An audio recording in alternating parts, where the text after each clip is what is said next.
Oi, crianças, tudo bem? Vamos continuar agora com o nosso material, né, com o nosso livro de história, na página 69. Estamos vendo sobre as imigrações, né, gente? Estudamos sobre a imigração europeia e asiática, já vimos a imigração judaica, a italiana, a imigração alemã. Hoje nós vamos ver um pouquinho sobre imigração árabe e japonesa, tá bom?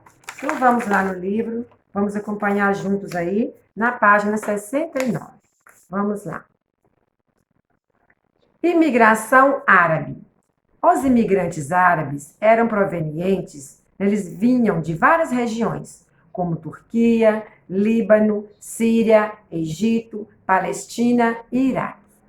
Suas línguas e culturas são relativamente semelhantes, levando à generalização desses povos sob a alcunha de árabes e turcos. Então, a cultura, os hábitos, os costumes desses povos, né, da Turquia, do Líbano, da Síria, do Egito, era muito parecida. O que os levava, né, a receber aquele apelido, né, o nome de árabes ou turcos. Por causa da perseguição religiosa que os cristãos sofriam pelos muçulmanos, muitos dos povos árabes que vieram para o Brasil eram, na verdade, cristãos. Além disso, a escassez, né, a falta de terras, fez com que muitas famílias abandonassem suas casas e se juntassem ao sonho de construir uma nova vida no novo mundo. Então, eles vieram para cá, né, na esperança de que aqui teriam muita terra, poderiam plantar, todo mundo plantar, colher, teriam uma vida farta. O que nós já vimos também que eram propagandas enganosas, né? Que a realidade não era bem essa. Muitos imigrantes árabes eram enganados pelas companhias de navegação, pois eles divulgavam que eles estavam indo para a América, ou seja, para os Estados Unidos, quando na verdade estavam sendo trazidos para o Brasil. Tá vendo? Então eles eram enganados. As companhias de navegação juntavam o pessoal lá, né, para trazer e falava que estava levando para os Estados Unidos, mas não era. Era para trazer para o Brasil. A maioria veio para a região sudeste e muitos estabeleceram comércios, né, restaurantes. Não temos hoje, né, muitos restaurantes italianos, comida italiana.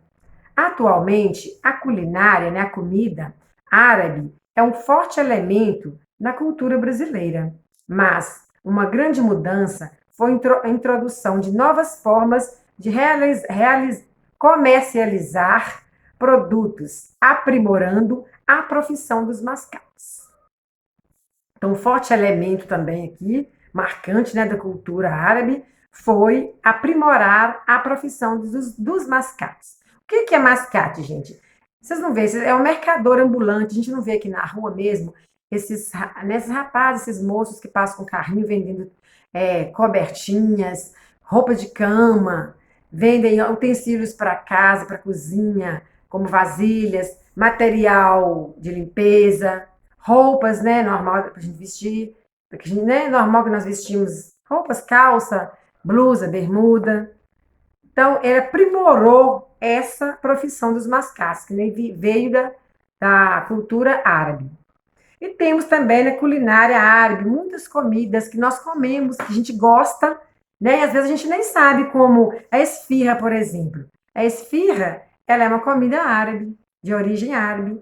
Temos o quibe, tem o tabule, que é feito daquele material de fazer o quibe, abobrinha recheada, lentilha, né? Então, são as comidas de origem árabe que nós usamos hoje, né?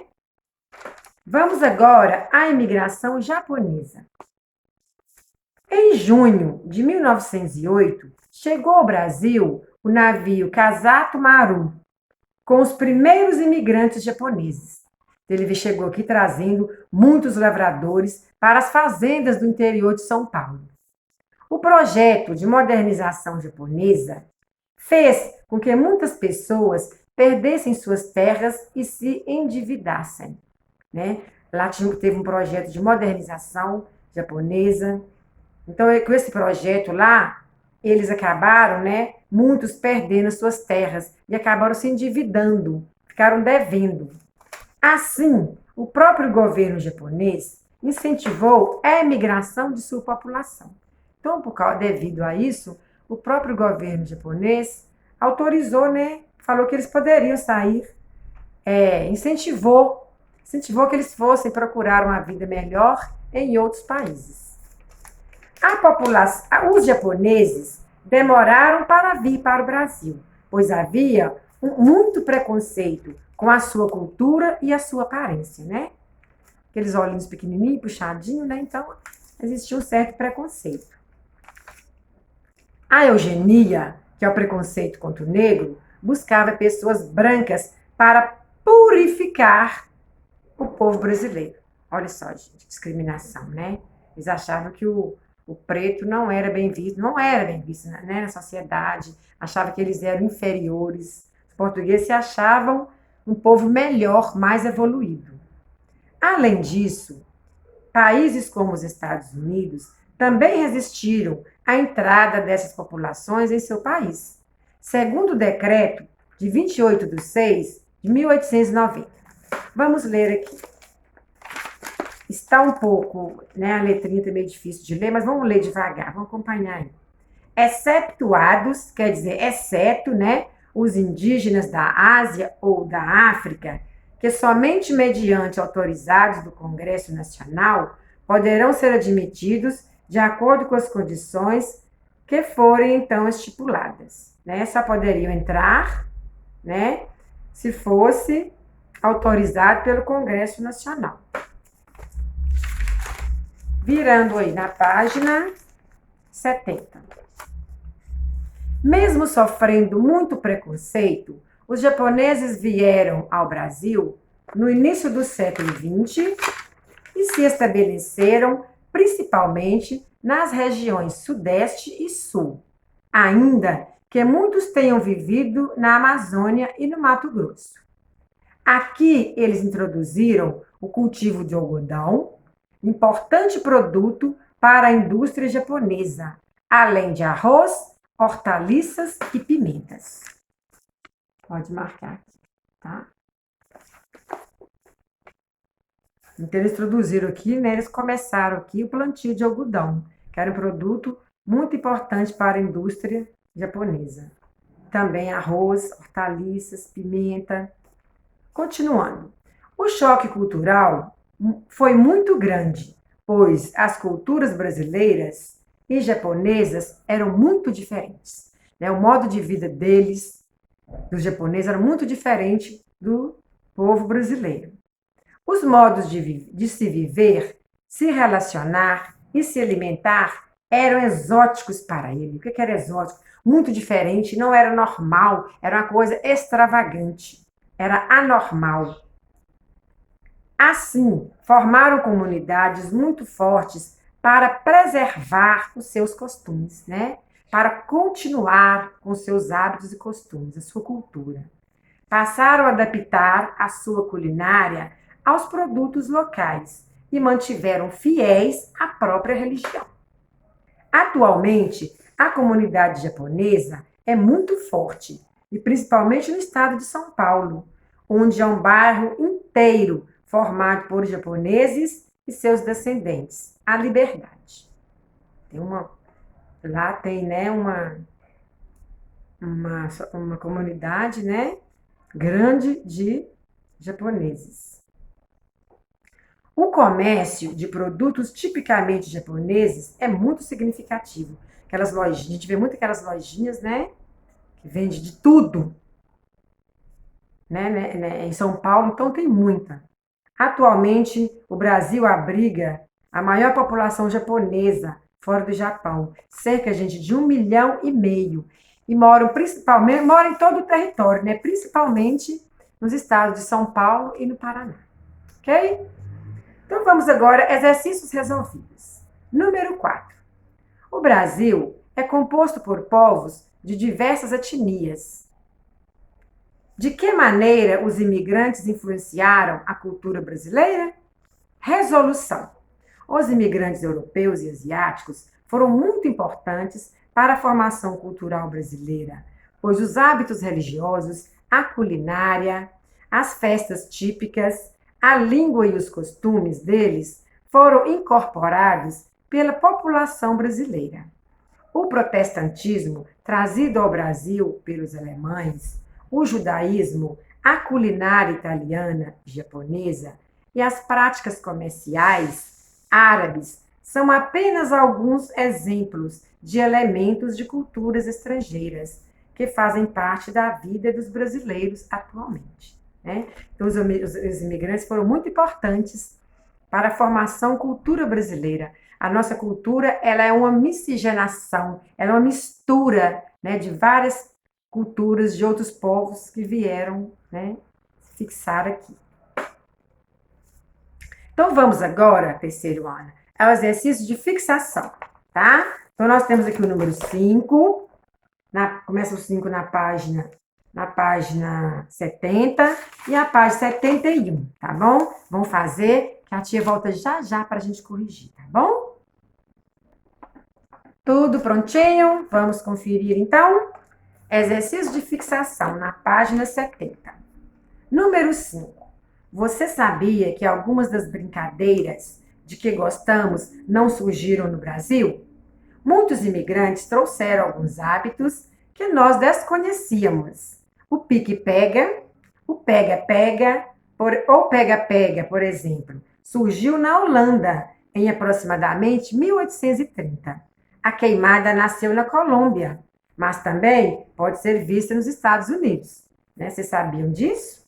Né? O pique-pega ou pega-pega que surgiu na Holanda, que a queimada é da Colômbia. Mas a gente brinca e nem sabe, né, a origem da brincadeira.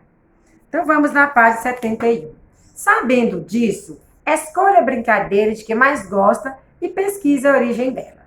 Então, a tia fez uma aqui, ó. Escolheu a brincadeira e fiz, ó. O Joaquim Pô, que é pedra, papel, tesoura. A brincadeira que vocês fazem é pedra, papel, tesoura. É uma mistura de um jogo japonês e de um jogo chinês. As pessoas usam muito esse jogo, né, quando querem escolher algo, como selecionar os membros de um time de futebol. Vocês vão escolher uma qualquer que vocês quiserem aí e vão procurar o significado e vão escrever aqui, tá bom? Número 6. As tribos indígenas que viviam no Brasil eram separadas em dois grandes grupos, os tupis-guaranis e os tapuias. Contudo, dentro desses grupos haviam várias outras tribos, muito diferentes entre si. Relacione os nomes das tribos ao grupo a que elas pertencem. Então, tupis-guaranis, número 1, e tapuias, número 2. Então, nós temos aqui na frente Monde, Tuparis, Jurunas, Tupis e Guaranis. E no outro quadrinho, Gês, Bororos e Botocudos. Então, vamos ver. Quais eram os Tupis-Guaranis? Número 1, né? Vamos colocar onde? Em Monde, Tuparis, Jurunas, Tupis e Guaranis, no primeiro quadrinho. E Tapuias, número 2, na frente, Gês, Bororos e Botocudos. Número 7. Qual é a origem da palavra índio? Né? Então, por que eles receberam esse nome de índio? Porque quando os portugueses chegaram aqui, né? O que eles encontraram aqui? Encontraram aqui os nativos que eles encontraram aqui, que eram os índios, né? Eles pensaram que estava chegando nas Índias. Pensou que estava chegando, que a intenção deles, como diz, era para ir explorar as Índias. E como eles achavam que estava chegando nas Índias, então deu o nome de índio, né? Às pessoas que estavam aqui. Assim deu esse nome. O que foi um erro, né, gente? Porque eles usaram o nome de uma região para batizar habitantes de outra. Número 8. Leia o trecho a seguir e responda. Qual era a religião dos povos indígenas? Contudo, os portugueses acreditavam que essas religiões, rituais e manifestações primitivas de povos atrasados e que possuíam alguma relação com as trevas, o maligno, o demônio. Então, eram o quê? Eles eram politeístas, ou seja, acreditavam não só em um Deus, como em vários. Seus deuses eram representados pelos elementos da natureza, né? Pelos fenômenos da natureza, como Tupã, na manifestação do trovão. Número 9. Por que os portugueses deixaram de usar a mão de obra escrava indígena e passaram a utilizar a mão de obra escrava? Então, os indígenas não eram resistentes às longas e duras horas de trabalho, né? Eles não trabalhavam aqui para ganhar dinheiro, eles trabalhavam para sobreviver no seu dia a dia. E além disso, né, os padres jesuítas queriam convertê-los ao cristianismo e se opunham à sua escravização. Passaram a comprar, né, passaram a comprar escravos negros de tribos africanas que escravizavam inimigos de outras tribos derrotadas em guerras. Como os portugueses já possuíam feitorias no litoral africano, eles perceberam que comercializar homens e mulheres negros era lucrativo. E os homens daquelas regiões realizavam trabalhos em suas tribos, semelhantes aos que seriam explorados no Brasil. Os portugueses também utilizaram trechos da Bíblia, né, para justificar a escravidão, pois eles acreditavam que os povos africanos eram descendentes de Caim. Você coloca, né, menorzinho, do jeito que você entendeu aí, tá bom? Número 10. Por que o Brasil incentivou a vinda de imigrantes para o Brasil no século XIX e XX?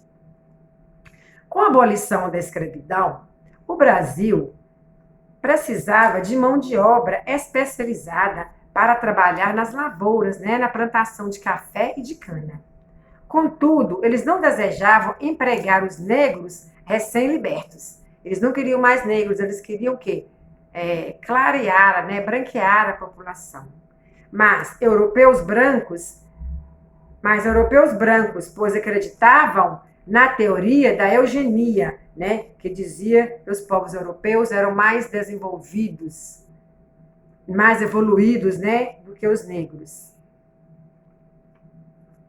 Com o passar do tempo, eles abriram os portos para povos asiáticos, mas isso demorou muito para acontecer. E eles ainda sofreram muito preconceito aqui no Brasil. Muito triste, né, gente? Agora vamos virar na página 72, que a tia vai dar uma tarefinha, só uma questão, tá bom? Revisa o que aprendeu. Então, uma pequena revisão. Número 11. Você conhece a origem da sua família? Entreviste seus parentes e faça uma pesquisa em documentos, com fotos na internet, e descubra de onde seus familiares vieram. É muito provável que os membros mais antigos da sua família tenham vindo de outros países. Faça um cartaz bem bonito, mas aqui não precisa de fazer cartaz não, tá, gente? Pode fazer no caderno mesmo, colocar uma imagem, né, uma gravura, com fotografias, desenhos e textos, registrando a árvore genealógica da sua família. E depois, compartilhe, né, com seus amigos, compartilhe com a sua família, faz junto com a sua família a árvore genealógica, né, os avós paternos, avós maternos, né, os tataravós, os pais, né, até chegarem em vocês, tá bom? Então, faça com capricho e manda para a tia, tá bom, terceiro ano? Então, por hoje é só. Até a próxima aula, né? Na próxima, nós vamos terminar o nosso livrinho, tá bom? Beijo, tchau!